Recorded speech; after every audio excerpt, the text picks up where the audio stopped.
I don't necessarily like every pot I make, and this video shows one of them, a bottle thrown towards the end of the day with the intention of making something with a tall, narrow neck. I'll also be discussing how I use Photoshop to quickly test out numerous ideas when I'm not fully satisfied with the original thrown shape. There aren't many bottles in my repertoire of pots. There's vases and jars, but nothing with a long, slender neck like you might normally find on bottles. For this particular shape, due to its complexities, I'll be using some really firm clay. This is a high iron stoneware body, although it does look a bit like terracotta. It instead fires to a toasted grey colour with lots of iron specks in a reduction atmosphere, like this.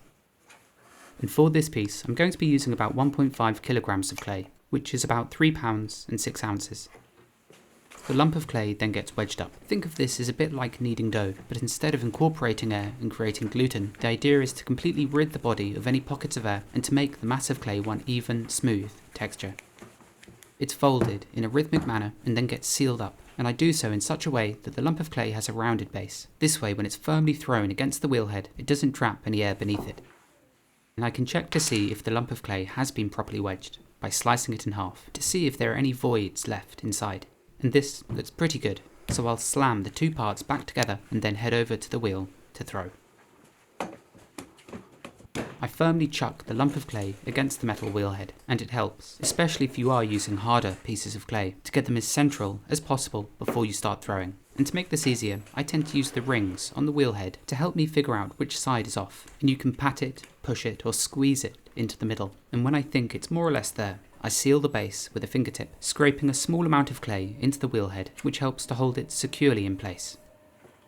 For the centering itself, I spin the wheel quickly, as the more rotations you get, the more frequently the clay passes through your hands, and this means the motions you apply to the lump of clay affect it in its entirety, whereas if you do go slowly, it can actually be rather difficult to center a piece of clay. So don't be afraid to spin the wheel quickly and use plenty of water so the material moves beneath your hands smoothly. You should be able to coax the clay around into whatever position you want without it coming off on your hands, but some slip always accumulates. That's the watery clay substance you can see coating my hands. And this stuff is great as it clings to the lump of clay, keeping the surface lubricated for longer rather than just simply spilling off like water. And I'll often scrape my hand across the wheelhead to collect more slip and bring it onto the piece of clay, like you see here. Doing this means I use less water overall, and it can help to keep things a bit more tidy. And my aim throughout this entire centering process is to force the lump of clay into the very centre of the wheel so that it spins evenly, without any movement or undulations in it, as if there are inconsistencies in it at this point, when the lump of clay is opened up and the pot is shaped, these irregularities will only become exacerbated, the pot itself being about 10 times more difficult to throw. The piece of clay can then be opened up, which I do by diving my index finger and thumb directly into the middle, creating a hollow, a V shape initially, which is then further opened up to create the internal base of the bottle. Again, having some water here really helps, as opening up a piece of clay when it's completely dry inside can very quickly lead to the walls undulating again. I push in with my fingertips to make sure the base is flat, as well as making sure that where the base meets the walls on the inside is more or less a right angle. This way, there isn't any excess material left in the base, which I won't be able to utilise later.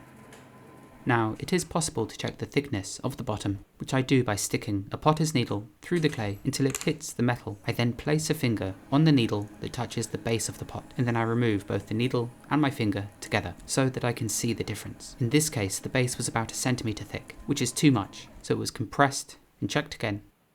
Still a bit thick, so I'll continue to press it down and push that clay outward into the walls. And don't worry about the small holes made by the needle, as simply compressing the clay on the base is enough to get rid of them.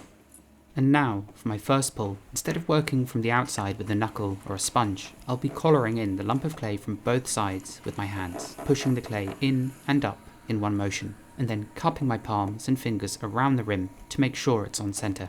With bigger pieces of clay, this is often an easier way of doing the first pull, is trying to compress and lift up that much material with just a sponge or a knuckle, like so, can be really difficult to do initially. Not only does this collaring in method thin out the walls, but it also positions the clay into a cone or a volcano shape, which means the walls are pointing up in the direction I want them to travel, instead of splaying out to the sides slightly. And this, again, makes these first couple of pulls just that much easier. And if you have bits of clay that come off as you're pulling up, don't worry, just remove them after you finish the pull. In between these lifts, I collar the clay in, back to a more conical shape. I do this because the clay, as it's spinning around on the wheel, naturally wants to move outward, and typically, as it's pulled up, the shape is distorted slightly. So by collaring it in after each lift, you're making the cylinder more even, resetting it almost, instead of just exaggerating the distorted shape you might have. I make sure to squeeze water onto my left hand before inserting it into the pot, and then I press the clay in towards the base on the outside, forcing a small portion of the clay up. On the inside, I press my fingers out where that bulges, and on the outside, it's this bump which I'm lifting up, essentially, with a small soaked sponge. And it's vital that your movements when doing this are consistent, with the wheel itself being spun more slowly than it was at the start. If you rush this process, or move your hands back and forth, or keep them in one place for too long, then you may end up creating some sort of inconsistency in the wall, which is precisely why from the moment you begin the pull at the bottom, you need to move your hands up smoothly and evenly, keeping the gap in between them consistent, but you don't always need to start pulling from the bottom. Here I'm just pulling up the top section as it's a touch too thick.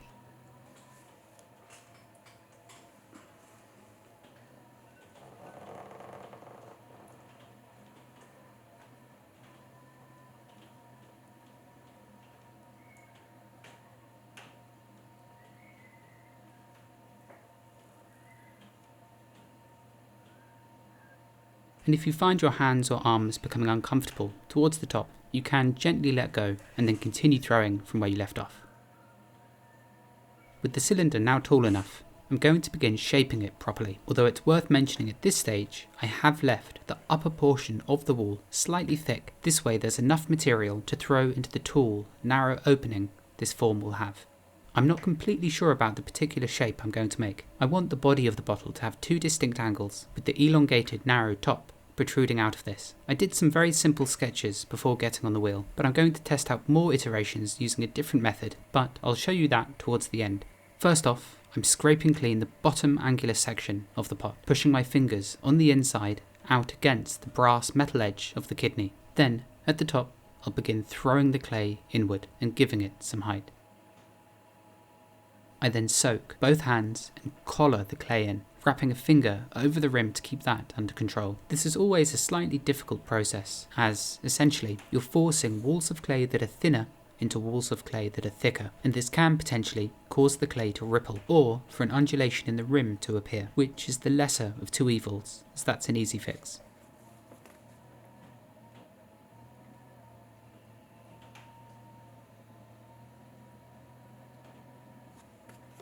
With the clay collared in a bit more, I can begin to properly throw the neck, and at this stage all I'm doing is throwing this like I would a normal cylinder. My finger on the outside presses in, I create a bulge, and I lift it up, thinning the clay out as I go and forcing it higher. With most of the thickness now pushed up into the top section, I can scrape slip off the second angular portion of this pot.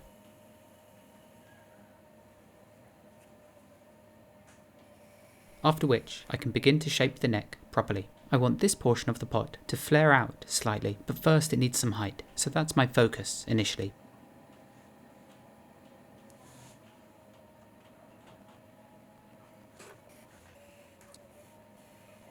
And it's at this point I thought I should probably dry the outside of the pot a tiny bit, as when making adjustments to the top, the shoulder and the plane beneath it can begin to move a tiny bit, so it's given a quick blast with the heat gun.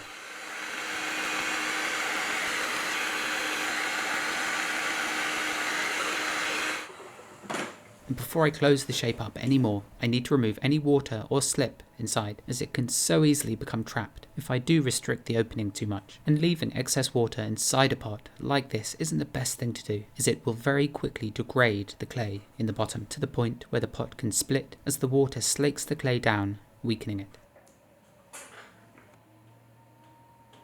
And with that done, I can now begin throwing the final shape. And at this stage I'm using a thumb on the outside with two fingers on the inside, just for a bit more control, as I can brace my finger and thumb on the outside for a bit more stability, as at this height I can't really brace my arm against the wheel tray very well.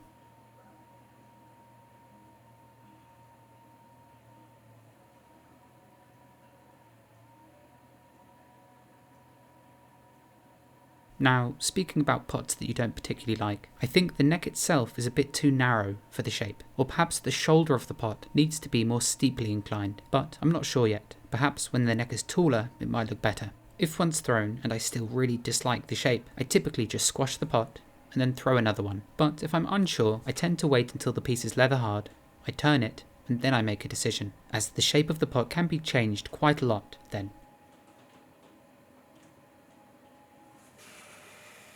The neck is getting quite thin now, so I'll scrape all the slip off the outside, creating a more refined shape.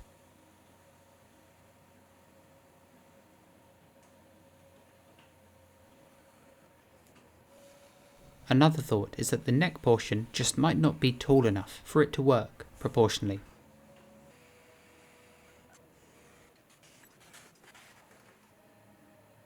The last thing I do is pinch the rim to a finer edge, making the vessel look as if it's thrown very finely. Well, it is to some degree, but a fine edge just gives a pot the overall impression that it's a lighter, more delicate object, as compared to a rim that's thick and blocky. I scrape a bit of clay away from the base, making a groove on the very bottom of the pot, through which I can slide the wire, and then with dry hands cupped around the pot, I can easily lift it off onto a bat, which I do as it means I can move the pot around the studio without touching the bottle excessively. And that's it finished for now. I'll trim and refine the shape in a few days' time once it's turned completely leather hard. But I thought I'd let you into a technique I use to explore lots of different shapes very quickly. But for those of you who always ask for measurements, this was about 33 centimeters tall. In a weird way, I kind of like how the pot would look if it was turned upside down. But I think there's just something about the neck here that isn't quite right. So here's what I do. I first take a screenshot of the pot from this footage or a photograph. I then take it into Photoshop and delete everything apart from the bottle. Then I simply use the transform and distort tool to create numerous iterations of the vase, extending some parts, widening others, and generally just trying to come up with as many differences as I can, whilst staying true to the original shape. I'll save this, and then eventually I'll go back to the wheel and make those that I feel work better proportionally. But I'd also love to hear which ones you think are best.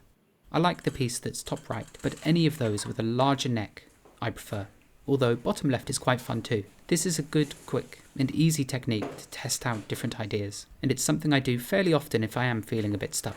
Lastly, instead of wrapping this pot up with plastic, I'll instead just place a bucket over it. This way, over the next couple of days, it will dry out very evenly and slowly, without any more distortions, hopefully. Thank you so much for taking your time to watch, as always. It means a lot, especially if you made it this far.